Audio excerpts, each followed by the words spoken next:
Dans cet épisode de Carnet de route, nous arriverons à la fin de ce voyage épique en 10 épisodes sur la rivière des Perles. Nous découvrirons comment des millions de gens qui vivent parmi les montagnes de la province du Yunnan préservent leur tradition à la source de la rivière des Perles.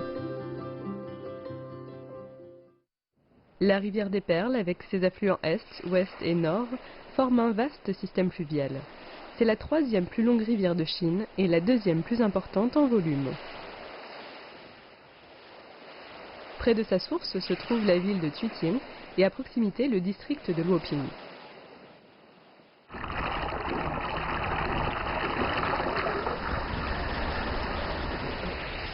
Nous y voilà, à la dernière portion de notre voyage vers la source de la rivière des Perles, bien qu'ici on lui ait conféré plein d'autres noms. Pendant des siècles, l'ethnie autochtone des Bouyi a su employer la force de la rivière des Perles via des moulins pour irriguer leur culture. Et bien sûr, si vous regardez un peu plus haut, vous verrez toute une zone qui est entourée par des ravissants champs de colza qui ont fait la renommée de cette région. Je suis Tianjan, bienvenue dans la province du Yunnan, ici à Tuting.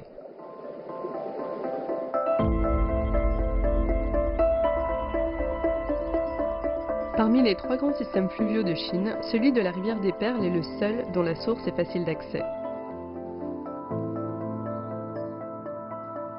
En partant de la province du Yunnan dans le sud-ouest du pays, l'eau provenant de la source doit parcourir 2500 km, environ la distance de Londres à Moscou, avant de se jeter dans l'océan.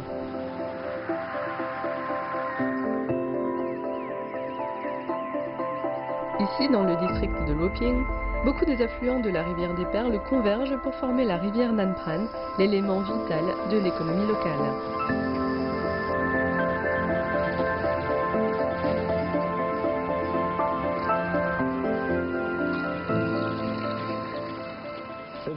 Tout ça, c'est très original pour moi.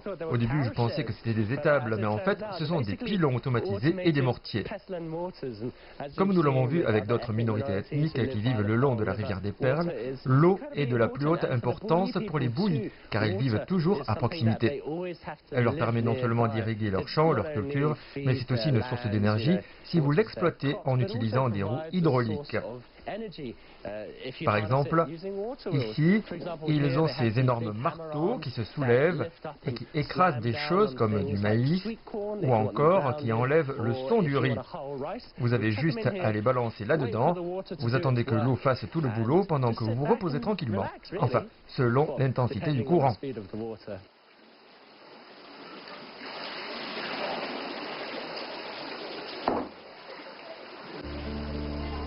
Les Bouyi vivent dans cette contrée depuis plus de 1000 ans.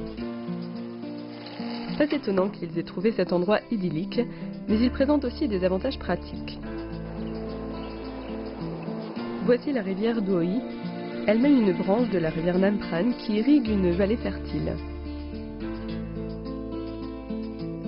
Croyez-le ou non, mais c'est actuellement la saison sèche, malgré l'abondance d'eau que l'on trouve partout.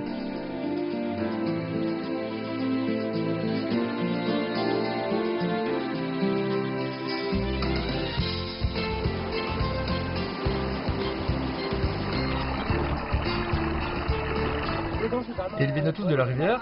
Oui, C'est quelle sorte de poisson, quoi?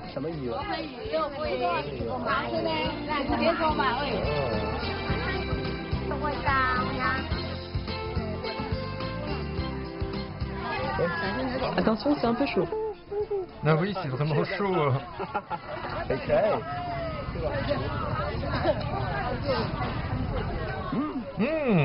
C'est délicieux. On dirait une sélection d'épices exotiques, mais c'est juste du riz gluant. Les couleurs viennent de différentes fleurs et plantes dont elles sont extraites et qui poussent ici dans le district de Luoping.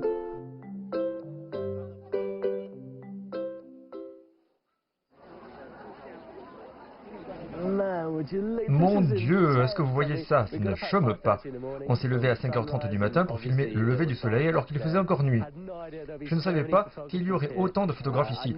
Je savais que les champs de colza de Luoping étaient célèbres, mais je ne réalisais pas à quel point.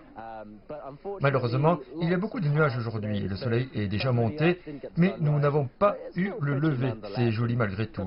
Donc c'est gagnant-gagnant, quoi.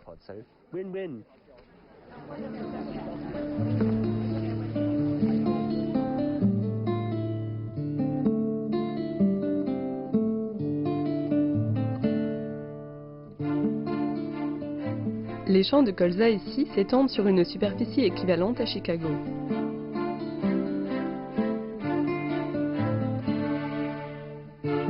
Une fois dans l'année, au début du printemps, les plantes explosent en une profusion de dorés.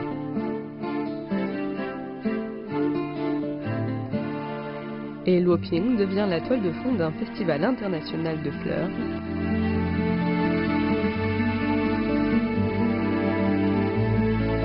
et d'une industrie prospère.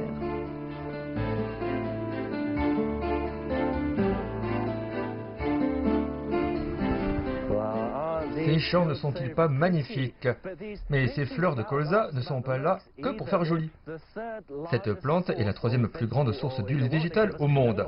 Et la Chine est par exemple le deuxième plus grand pays producteur au monde. Mais chaque année, le colza ne fleurit que pendant les mois de février et de mars. Et durant cette période, 3 millions de visiteurs viennent dans le district de Luoping pour prendre en photo ces jolies petites fleurs jaunes.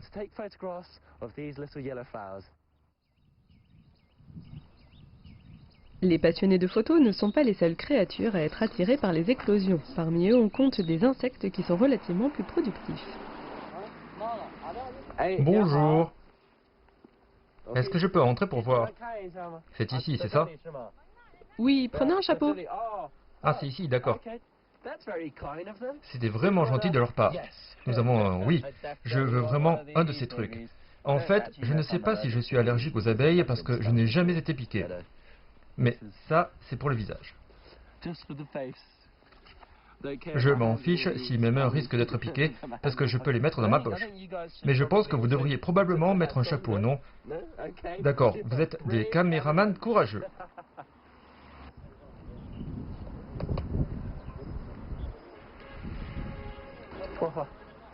Le bourdonnement des abeilles est très fort. Qu'est-ce que vous faites? On fait tourner les cadres. C'est pour faire sortir le miel, c'est ça? Oui. Le miel est stocké dans les cellules. Et il est dans les parties foncées? Non, dans les parties blanches.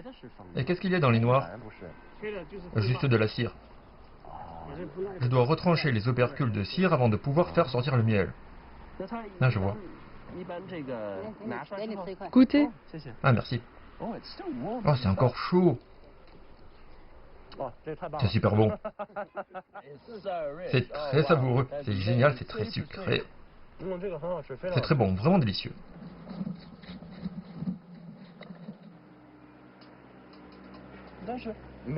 Si le colza ne fleurit qu'en février et en mars, qu'est-ce que vous faites le restant de l'année alors?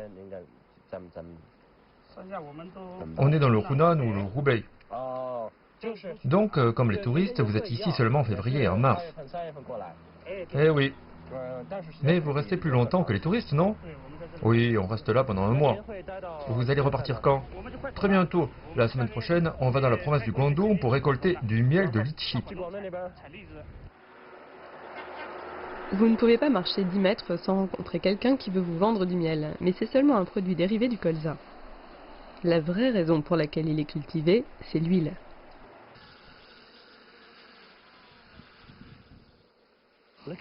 Regardez-moi ça. Je me demande si vous savez ce que c'est. Ça, ce sont des graines de colza. Mais comment ces petites boules noires deviennent-elles de l'huile végétale? Eh bien, c'est la raison pour laquelle je suis venu dans cette usine, pour savoir comment ils la font de façon traditionnelle. Et ils sont très affairés. Bonjour. Vous pourriez m'expliquer un peu comment l'huile végétale est produite? D'abord, on récolte les graines. Ensuite, on les rince 2 fois.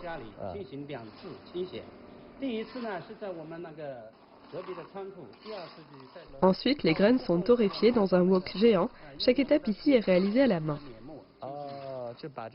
Sauf exception pour la mouture. Une fois que les graines sont moulues, elles sont cuites à la vapeur dans des cuves. Enfin, elles sont entourées dans de la paille pliée en forme de disque, en d'autres termes, des galettes pour extraire l'huile. Qu'est-ce qu'ils broient? Et ils compressent les galettes. Ah d'accord. Donc les coups permettent de compresser les galettes jusqu'à ce que l'huile sorte. Et elle sort en dessous. Oui, goutte à goutte. Ah, c'est épuisant ce travail.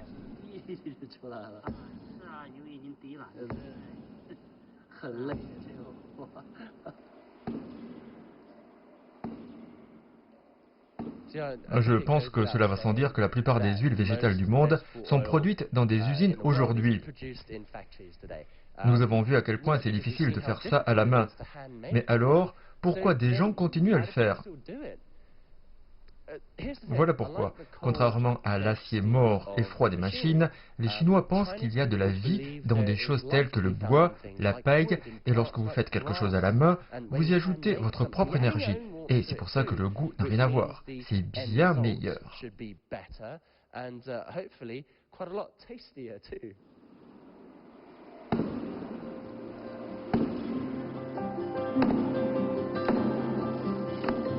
L'homme traditionnel en Tianlan est ravi de voir qu'il travaille pour préserver le savoir-faire ancestral pour les générations futures. Et le mangeur sain qui est en Tianlan se réjouit de voir un mode de fabrication aussi naturel.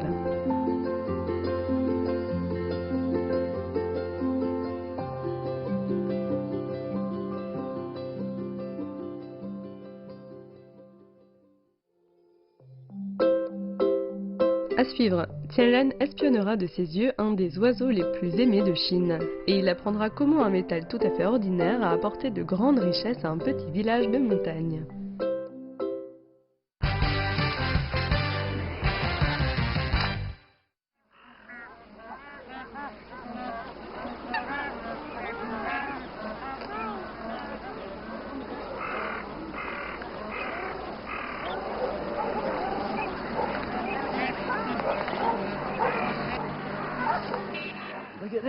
Regardez ça. Je suppose que vous savez pourquoi nous sommes ici. On est tombé sur un groupe de photographes amateurs. Nous nous sommes levés à 5 heures du matin pour voir à nouveau le lever du soleil. Et cette fois, nous sommes là pour filmer la grue à cou noir, qui a tendance à s'envoler après le lever du soleil.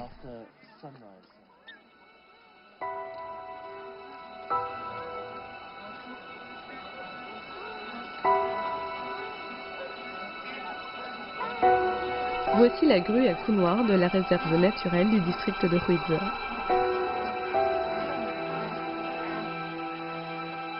En tant qu'unique espèce de grue alpine au monde, elles sont capables d'atteindre des altitudes incroyablement hautes, suffisamment pour qu'elles puissent traverser l'Himalaya.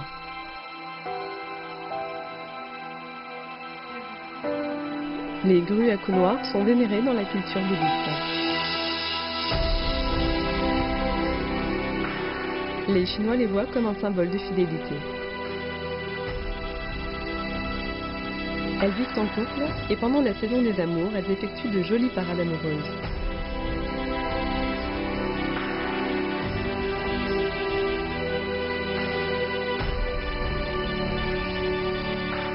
Il s'agit là d'un spectacle magnifique qui pourrait être le sujet d'une photographie digne d'être récompensée.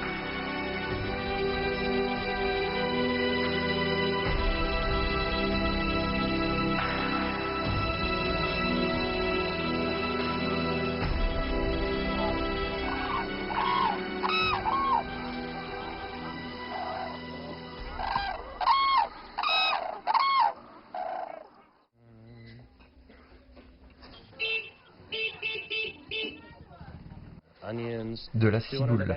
Une des meilleures choses avec carnet de route, c'est qu'on est amené à goûter à différents types d'aliments. Et le petit déjeuner est un de mes repas préférés, quand j'arrive à me lever suffisamment tôt. Nous avons un beignet salé. Ce qu'il y a dans ce bol, et qui ressemble à du lait concentré sucré, est en fait à base de pois. C'est gluant et c'est plutôt pas mal. Ça a du goût, plutôt un goût de pois aussi. Mais une fois que vous avez pris un bon petit déjeuner, vous pouvez vous détendre pour le reste de la journée. C'est un parfait moyen de commencer la journée.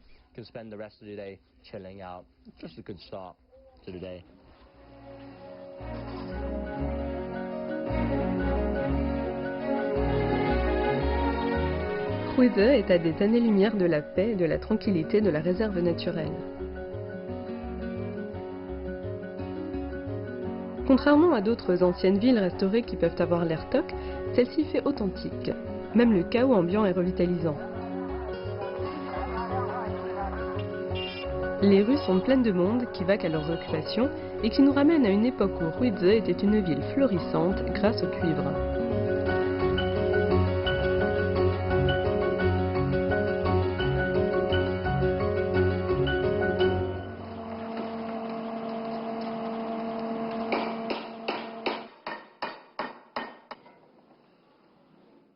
En général, quel type de cuivre permet d'obtenir des motifs?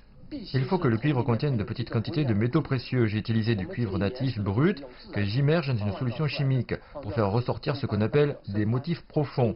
Ce vase est un alliage de cuivre natif brut et pur. Ça permet l'apparition de motifs matures. Donc vous le trempez dans cette solution. Oui, c'est un secret de famille. J'allais vous demander ce qu'il y avait dedans. Il y a des extraits de plantes et plusieurs minéraux.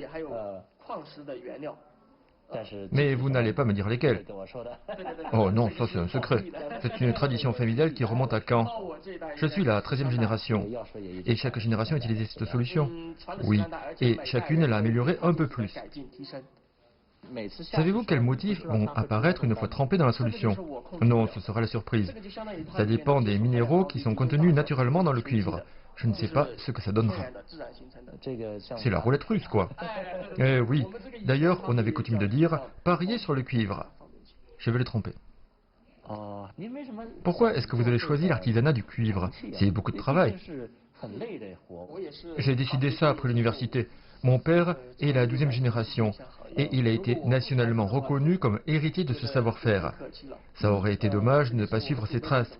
Ce sont des connaissances transmises par nos ancêtres. Ça relève de ma responsabilité de perpétuer ça. C'est pour ça que j'ai étudié la métallurgie à l'université.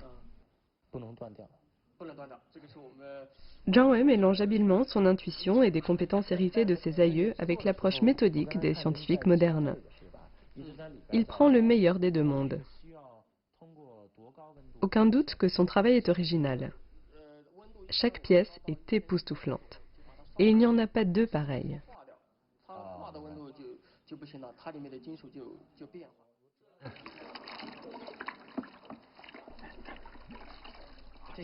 On voit tout de suite qu'il y a une grande différence.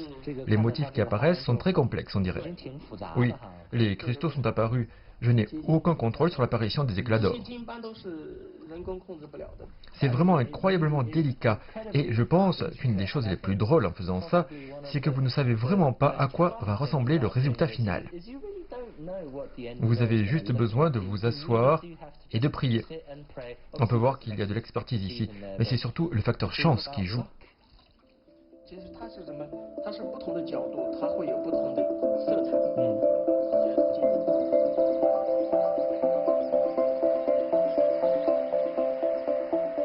La relation de Huize avec le cuivre est longue et prospère.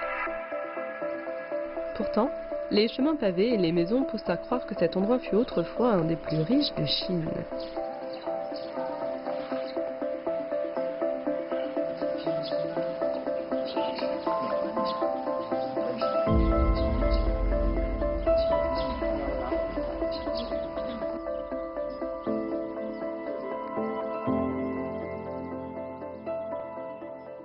C'est vraiment impressionnant. Vous pouvez toujours déduire, d'après l'art, si un endroit a été prospère. Au début de la dynastie Qing, il y a 400 ans en gros, on produisait du cuivre à cet endroit. Et il fut un temps où 70% de toutes les pièces de cuivre en circulation durant la Chine impériale étaient produites ici, à Huize, ce qui a apparemment rendu beaucoup de gens riches. Et c'est pourquoi vous trouverez autant de salles de réunion de guildes. Ici, on en comptait 108 à leur apogée. Ce chiffre porte aussi bonheur selon les croyances bouddhistes. Mais seulement 8 d'entre eux sont encore là aujourd'hui.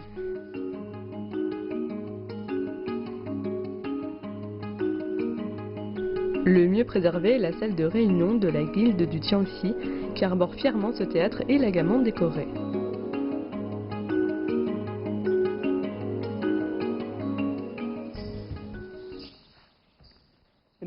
Vous savez, j'aime vraiment ce théâtre, et pas seulement parce qu'il est beau. Si vous regardez ces distiques, les caractères écrits des deux côtés ici revêtent un sens assez shakespearien en fait. Ils disent que le monde entier est un théâtre. Les cieux n'ont que faire de votre richesse. La seule chose qui différencie un homme riche et pauvre est la qualité de ses vêtements. Tous les hommes et les femmes ne sont que des acteurs. Bon, j'ai rajouté les dernières lignes, mais vous avez compris l'idée.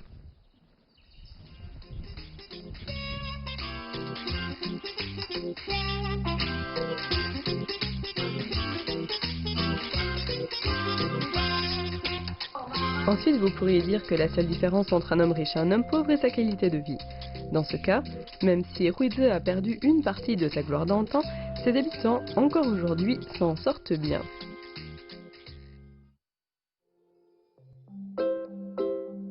À suivre, Tianren découvre un concurrent au prosciutto et au jambon ibérique à des milliers de kilomètres de l'Europe, dans un tout petit village de montagne.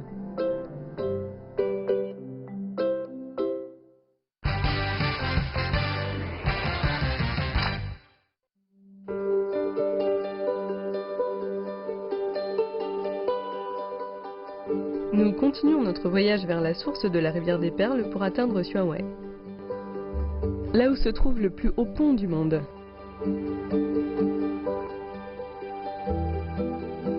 Ici, l'affluent de la rivière des Perles s'appelle la rivière Beipran, autrefois une voie de transport importante empruntée par les tribus qui vivaient ici, dans ces collines.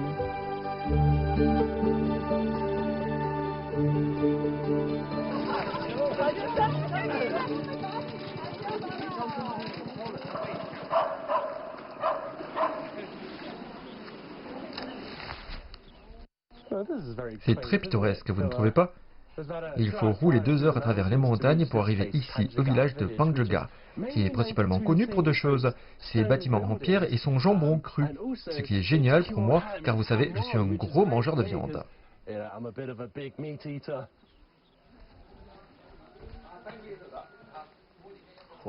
Regardez-moi ces jambons crus. C'est comme si on était en Espagne, ça fait bizarre. Ceux-ci datent de l'hiver dernier. Ça ne fait que quelques mois, donc ils sont encore très frais. Après 2 ans de séchage, ils seront recouverts de moisissures vertes. Et ça c'est quoi là? Du sel? Ah, je vois. Xuanwei est célèbre à travers la Chine pour ses jambons secs. Comme d'autres jambons du monde, la viande vient des pattes de porc noir. Vous les salez, vous vous asseyez, vous attendez 3 ans et vous pouvez les manger.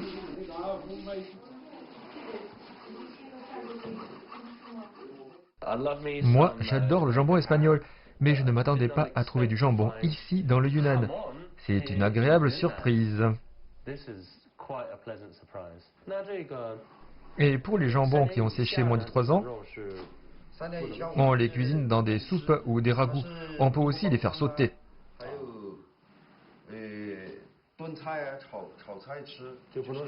Mais on ne peut pas les manger crus? Non, parce qu'ils ne sont pas suffisamment âgés. Donc, est-ce que vos jambons... Allez-y, goûtez. D'accord. Oh, c'est tellement fin.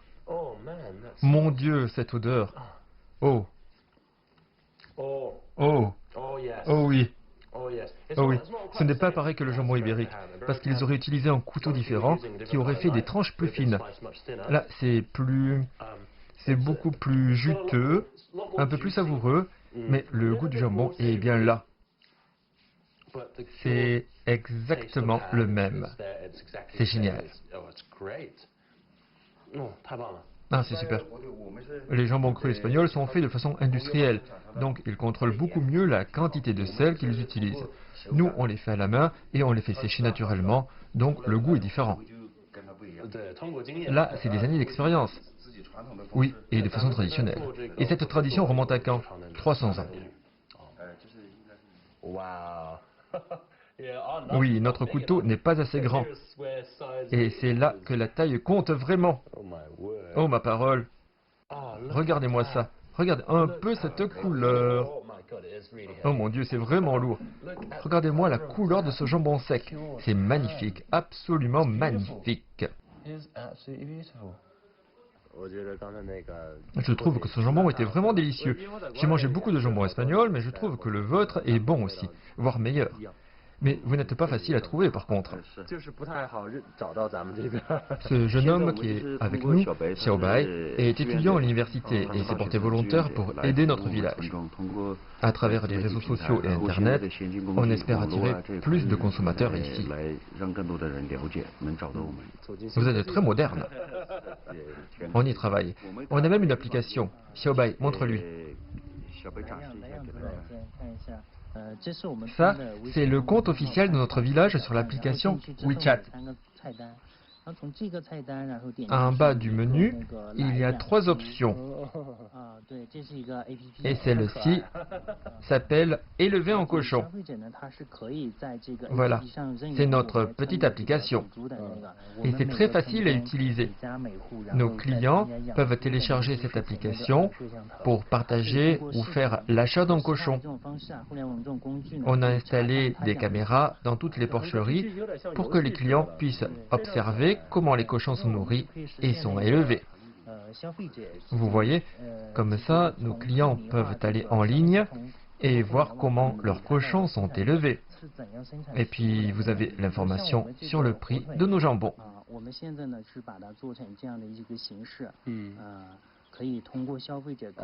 Comme ça, les gens peuvent les acheter directement sur l'application.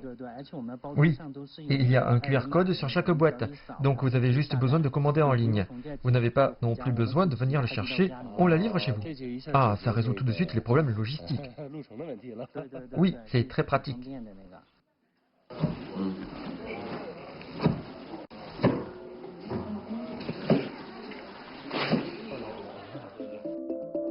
C'est tout l'art de garder des traditions en vie dans un monde moderne. Comme le font le sculpteur de cuivre et les producteurs d'huile que nous avons rencontrés plus tôt. Cette partie du Yunnan paraît assez isolée, mais les gens ici sont tout sauf étroits d'esprit.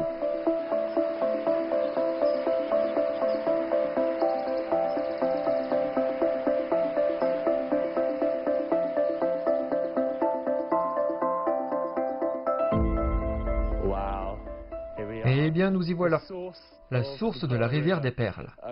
Je veux dire que c'est vraiment incroyable de penser que sur plus de 2400 km, cette rivière est d'abord un torrent tumultueux qui sculpte littéralement la terre sous nos pieds, avant de remonter à la surface et de devenir un vaste réseau fluvial dont dépendent des centaines de milliers de personnes pour la nourriture, l'agriculture, l'élevage, le transport et l'énergie. Et pour des milliers de commerçants courageux qui se sont aventurés sur la route de la soie maritime, c'était une source de grande fortune. Mais ça a aussi été un voyage incroyable pour nous. Nous avons vu les métropoles à l'embouchure de la rivière des Perles et les tout petits villages de minorités ethniques près de la source, et comment cet incroyable système fluvial a permis de créer des paysages, des traditions, des cultures et des cuisines qui résistent à l'épreuve du temps et qui continuent de changer le destin de la Chine.